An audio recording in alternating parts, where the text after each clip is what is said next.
पूर्वोत्तर के 3 राज्यों त्रिपुरा, मेघालय और नागालैंड के विधानसभा चुनावों का ऐलान हो चुका है। तारीखें सामने आ चुकी हैं। मुख्य चुनाव आयुक्त राजीव कुमार ने बताया कि त्रिपुरा में 16 फरवरी और मेघालय नागालैंड में 27 फरवरी को एक चरण में मतदान होगा।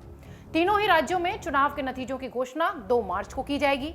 तीनों ही राज्यों में 60-60 सदस्यीय विधानसभा है, जिनका कार्यकाल मार्च में खत्म हो रहा है। तीनों राज्यों की विधानसभा का कार्यकाल मार्च में खत्म हो रहा है, इसलिए चुनाव पहले ही हो रहे हैं। 2018 की तरह इस बार भी तीनों राज्यों में विधानसभा चुनाव एक ही चरण में संपन्न कराया जा रहा है और जैसा कि हमने बताया कि तीनों राज्यों में 60-60 विधानसभा की सीटें हैं।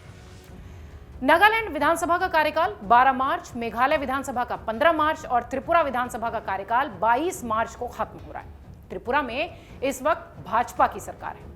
वहीं नागालैंड में एनडीपीपी के नेफ्यू रियो मुख्यमंत्री हैं और मेघालय में एनपीपी के कोनराड संगम्मा की सरकार है। दोनों राज्यों में भाजपा सत्ताधारी गठबंधन के साथ है। अब आइए आपको बताते हैं यहां का राजनीतिक समीकरण क्या है और 2018 में इन तीनों राज्यों के जो नतीजे थे वो कैसे थे। त्रिपुरा में 2018 में पहली बार भाजपा की सरकार बनी। 2018 के त्रिपुरा विधानसभा चुनाव में भाजपा ने जीत दर्ज कर ली। भाजपा ने यहां 25 साल से शासन कर रहे लेफ्ट को बेदखल कर दिया। बिप्लब देव राज्य के मुख्यमंत्री बन गए। 2022 में भाजपा ने देव की जगह मानिक साहा को राज्य की कमान सौंप दी। अब साहा पर भाजपा को सत्ता में वापसी कराने की जिम्मेदारी हो गई। जिलेवार सीटों का आंकड़ा देखें तो पश्चिम त्रिपुरा में सबसे ज्यादा 14 विधानसभा सीटें हैं। 2018 में इन सभी पर भाजपा और गठबंधन की आईपीएफटी ने कब्जा कर लिया। 14 में से 12 सीटों पर भाजपा को जीत मिली थी, जबकि 2 पर आईपीएफटी के उम्मीदवारों ने कब्जा कर लिया था। सिपाही जाला में सीपीएम को दबदबा देखने को मिला था और यहां की 9 में से 5 सीटों पर सीपीएम के उम्मीदवार चुनाव जीते थे, जबकि 3 पर भाजपा और 1 पर आईपीएफटी की जीत दर्ज हुई थी। गोमती की 7 में से 5 और दक्षिण त्रिपुरा की 7 में से 3 सीटों पर भाजपा ने अपना परचम लहराया था। धलाई में भी भाजपा हावी दिखी और यहां की 6 में से 5 पर भाजपा और 1 पर गठबंधन की आईपीएफटी को जीत मिली थी। उत्तर त्रिपुरा, ऊनाकोटी में सीपीएम और भाजपा ने लगभग बराबर सीटें हासिल की थी।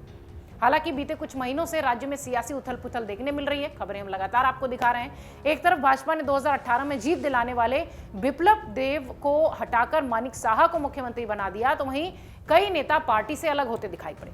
भाजपा नेता हंसा कुमार त्रिपुरा में इस साल अपने 6000 आदिवासी समर्थकों के साथ टिपरा मोथा में शामिल हो गए। वहीं आदिवासी अधिकार पार्टी भाजपा विरोधी राजनीतिक मोर्चा बनाने के लिहाज से कोशिश कर रही है। इसके साथ ही कई नेता पार्टी से अलग भी दिखाई पड़े। हमेशा एक दूसरे के धुर विरोधी रही कांग्रेस और सीपीएम ने इस बार हाथ मिला लिया है। दोनों ही पार्टियों ने एक साथ चुनाव लड़ने की तैयारी की, यानी भाजपा के लिए त्रिपुरा में बड़ी चुनौती। अब बात करते हैं दूसरे राज्य मेघालय की। चुनाव के बाद गठबंधन करके एनपीपी और भाजपा ने सरकार बना ली थी। 2018 में राज्य में नेशनल पीपल्स यानी एनपीपी और भाजपा गठबंधन की सरकार बनी थी।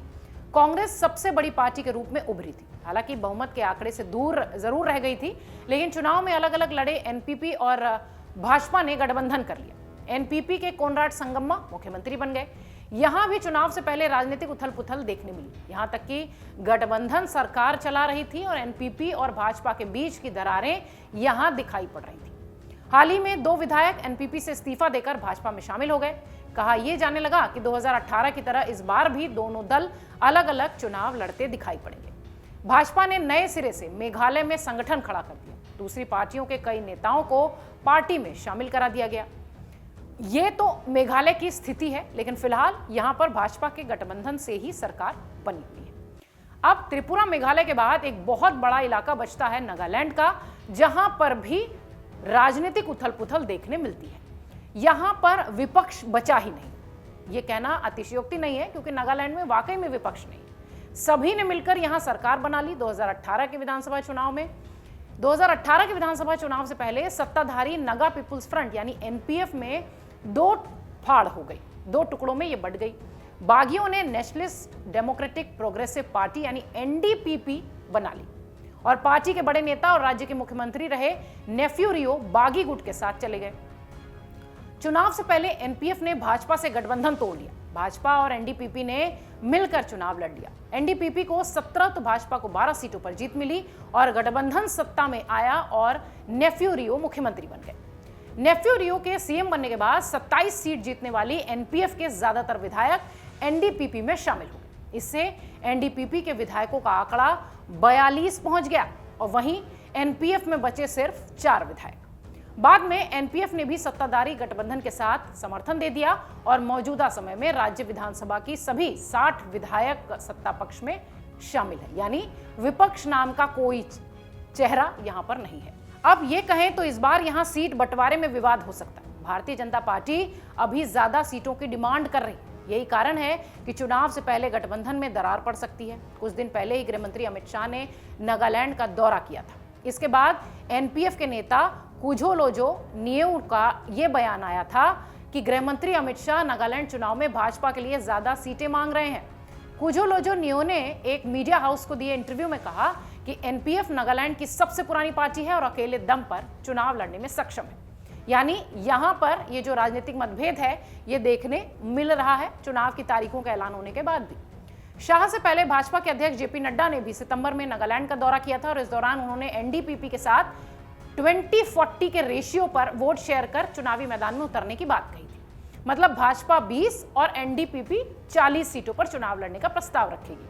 हालांकि अब तक दोनों ही ओर से कोई आधिकारिक बयान नहीं आया है। तो अब देखना यह है कि इन पूर्वोत्तर के राज्यों में जिस तरीके की सियासी तस्वीर 2018 में थी, चुनाव की तारीखों के ऐलान के बाद अब किस तरीके की गठबंधन या दोस्ती यारी की जो तस्वीर है वो दिखाई पड़ेगी और किसकी सरकार बनेगी ये तय होगा 2 मार्च को। डाउनलोड करें अमर उजाला ऐप और पाएं खबरें लगातार। अगर आप ये वीडियो YouTube पर देख रहे हैं तो हमारे चैनल को सब्सक्राइब करें और बेल आइकन को दबाना ना भूलें। अगर आप Facebook पर ये वीडियो देख रहे हैं तो हमारे पेज को लाइक करें।